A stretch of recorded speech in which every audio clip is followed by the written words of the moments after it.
In the dynamic European automotive landscape, the 1960s marked a turning point for Ford. The need to optimize costs and unify its strategy across the continent led to the creation of Ford of Europe in 1967, merging its operations in the United Kingdom, Germany, and Ireland.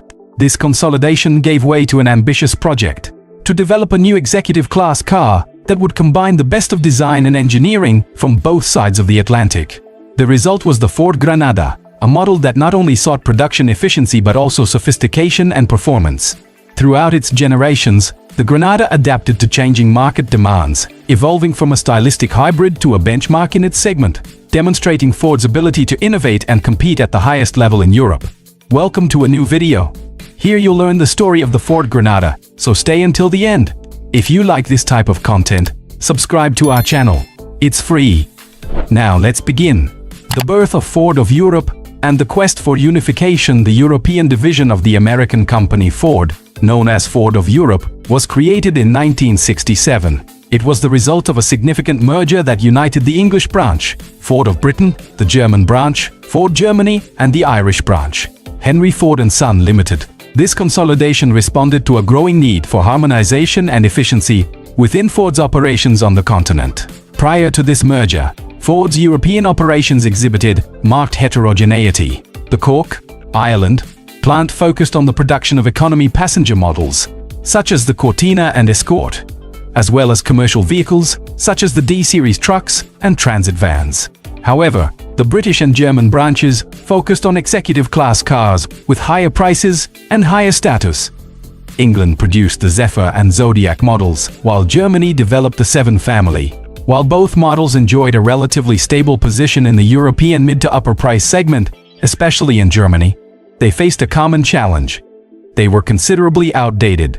The imperative to unify production promised not only to reduce operating costs, but also to revitalize Ford's offering in the competitive European market. Unification, therefore, emerged as one of the key reasons for the creation of a single European entity. The genesis of Granada and its dual identity work on Ford's new executive-class car began in 1968. From the first design sketches, the strong influence of the American design school was evident, although the aesthetic development was primarily led by British specialists from Ford. The engineering and technical aspects of the project, meanwhile, fell largely into the hands of German engineers. This transnational collaboration would lay the foundation for a model that would seek a balance between American audacity and European sobriety. 4 years later, in 1972, the production version of the new model, christened the Granada, was introduced. This vehicle represented a comprehensive combination of European and American design philosophies. Its dimensions were decidedly European, at 457 centimeters long and 179 centimeters wide, adapting to the continent's infrastructure and preferences. Granada production was immediately established at 2 of Ford's main European factories, Cologne, Germany, and Dagenham, Great Britain. Initially, the name Granada was reserved for the model's highest trim levels, while the more affordable versions were marketed under the Consul name. This dual name arose from a legal dispute. The prominent British media conglomerate Granada Group Limited decided to sue Ford over the use of the name. However, after a legal battle, Ford prevailed. By 1975, the Granada name was used uniformly, not only on European cars, but also on their American counterparts. First-generation technical design and architecture. The European Granada, unlike some of its American contemporaries, was not an automobile exaggerated in its proportions or embellishments. It was not overloaded with chrome elements or complex bodywork stampings. Its design was characterized by a short front overhang, a pronounced rib running along the entire side of the vehicle, and a long hood. These elements subtly evoked the aesthetics of late 1960s pony cars, giving it an imposing yet elegant presence. At the same time, this design was surprisingly appropriate for a vehicle that, at its core, did not strive for sports car dynamics or aggressive handling, but rather for comfort and status. The proportions were maintained with remarkable mastery, giving the Granada an understated originality that fit perfectly into the context of European automotive design traditions. The car's exterior appearance was highly praised, but the engineer's approach to the mechanical and hardware architecture was equally remarkable for its time. The Granada featured a monocoque body, a solution that fully met the rigidity and safety standards of the decade. The front suspension was implemented with a two-link system, and the rear suspension was completely independent, a feature that, in the first half of the 1970s, was uncommon in the American automotive industry, underscoring the European influence on its development. This entire suite of technical solutions contributed significantly to its remarkable controllability. Bill Body of the prestigious Motorsport magazine praised the Granada's dynamic behavior, noting, "The independent suspension on all wheels with coil springs adapted perfectly to the road, allowing you to take corners at speeds that seemed unacceptable until you were behind the wheel." Body even went so far as to compare the new Granada's suspension performance to that of rivals, such as the BMW 5 E12 body style and the iconic Citroën DS. His verdict was resounding, and far from favoring the latter. The journalist summarized that the Granada was easier to tackle fast corners than the heavier BMW 5 Series, and that the car didn't react to small uneven terrain with the nervousness that sometimes characterized the French model with its famous high-drop pneumatic suspension. Such praise was hard to surpass, and overall, the model received an excellent reception from the specialized press. Engines and variants of the first generation. The first generation of the Ford Granada offered a range of engines designed to meet the diverse needs of the European market.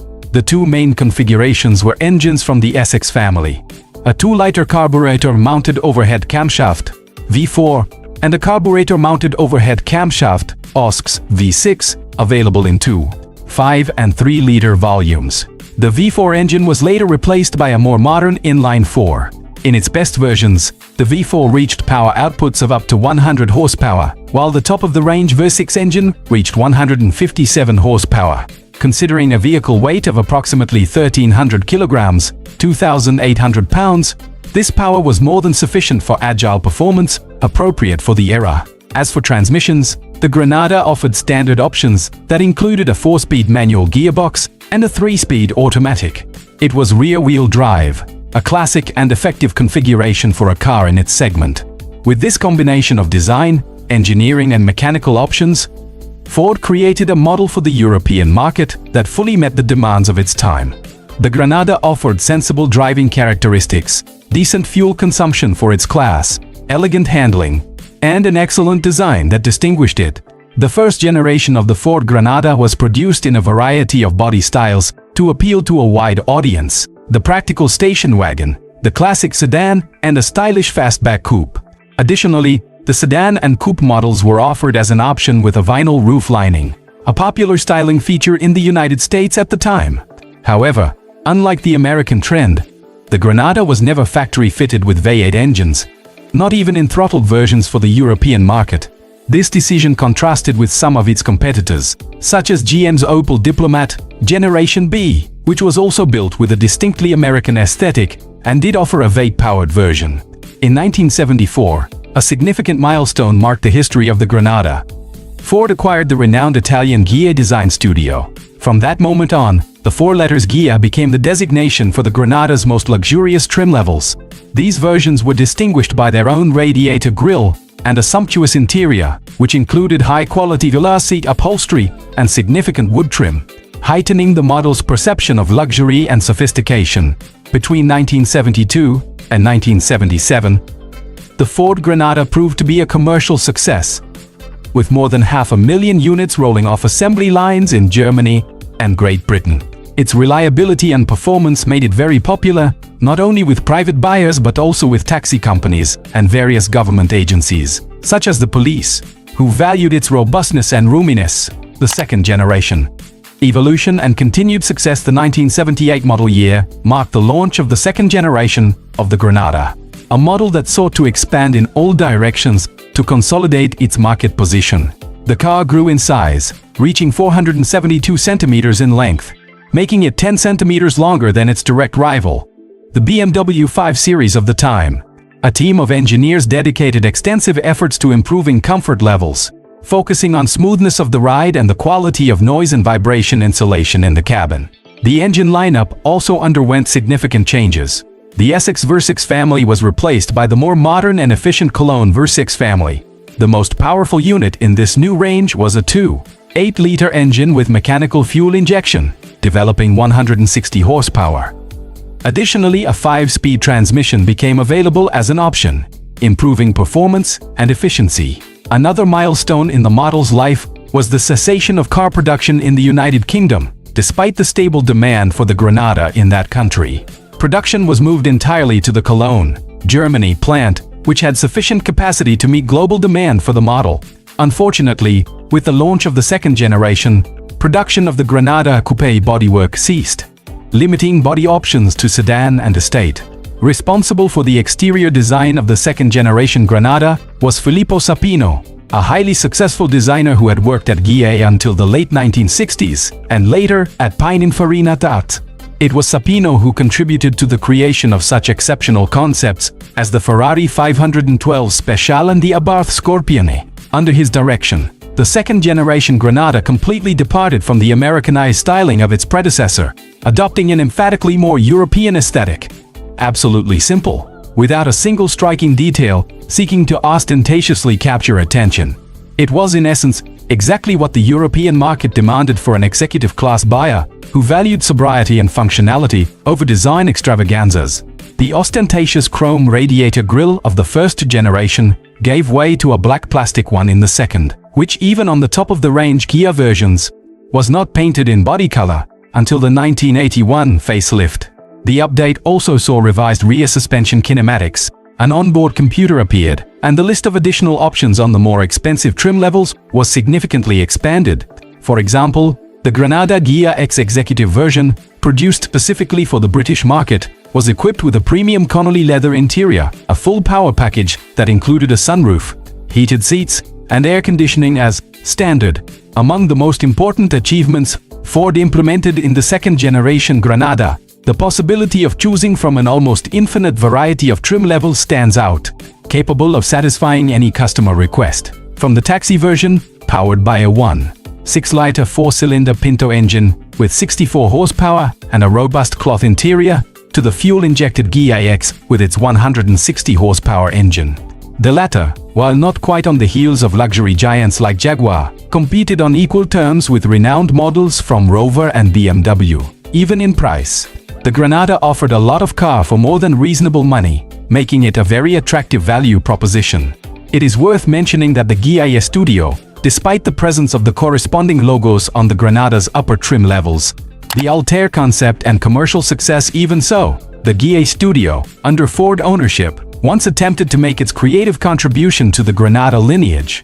In 1980, the Ford Granada Altair by Ghia concept car was presented, embodying an authentically Italian vision of Ford's flagship for the European market. The silhouette was futuristic, wedge-shaped, complemented by 6 rectangular headlights hidden under a single aerodynamic fairing. Only the wheel arches remained rounded, a typically European design feature of the wedge-shaped style, devised by Maestro Marcello Gandini back in the 1960s.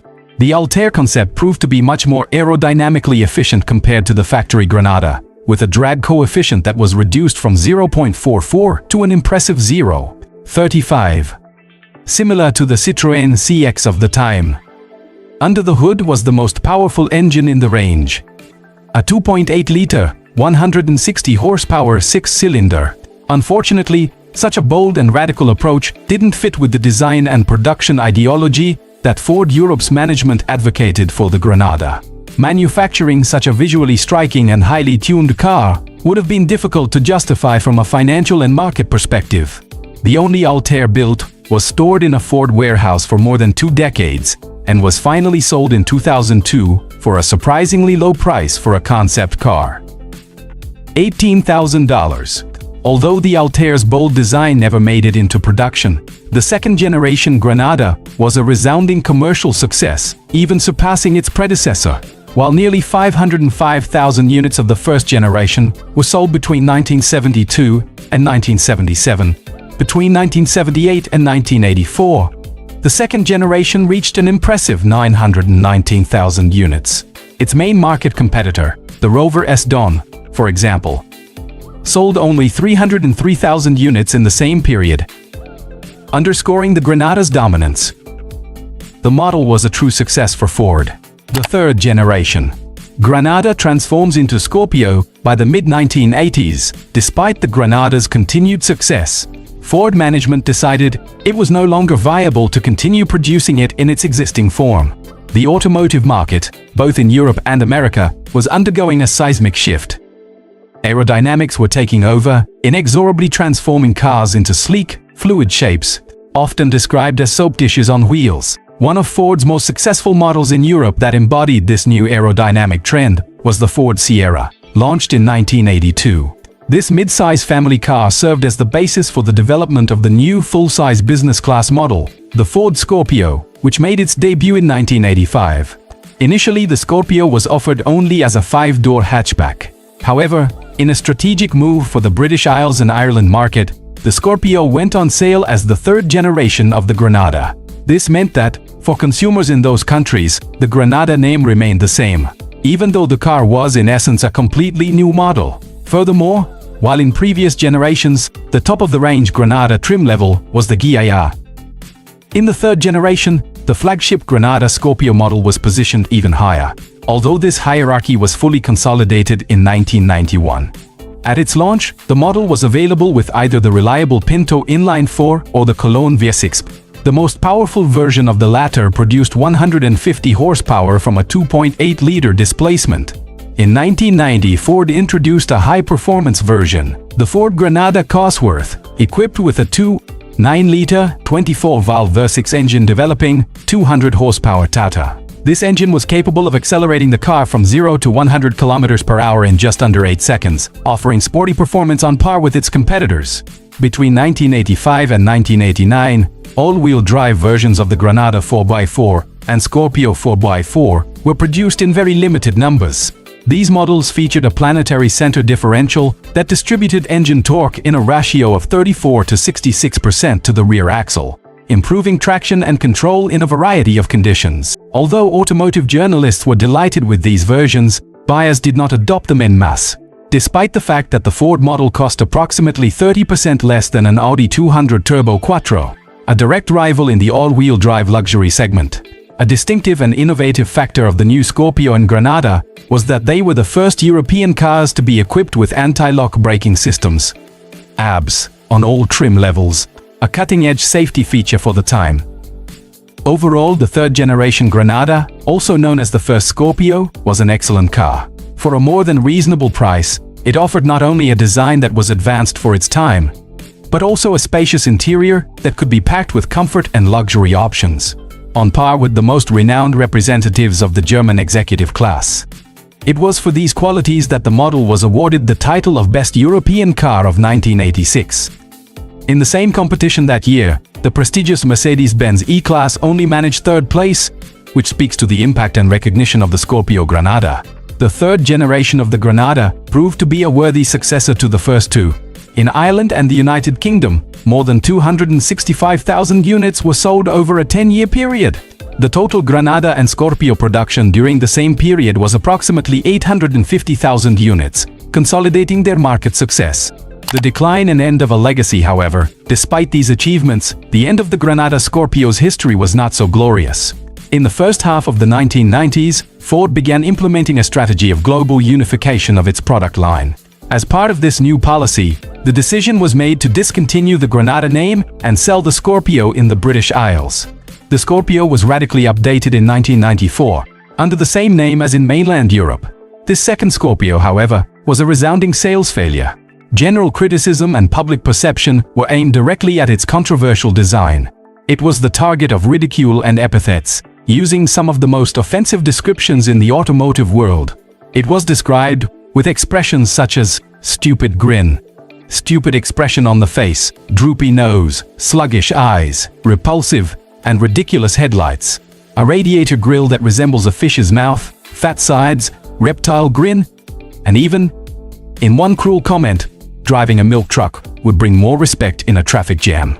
Although the second-generation Scorpio was said to be quite good from a technical standpoint, its polarizing design proved to be its Achilles heel. In just over 4 years of existence, only a meager 98,000 units were sold, marking a lamentable end to a lineage of vehicles that, for decades, had represented a fundamental pillar for Ford in the European executive class market. Thus concluded the story of a model that, from unification to controversy, left an indelible mark on the automotive industry. We've reached the end of this video. Comment in the comments, like the video, subscribe, and activate the bell to enjoy future videos like this one. See you next time.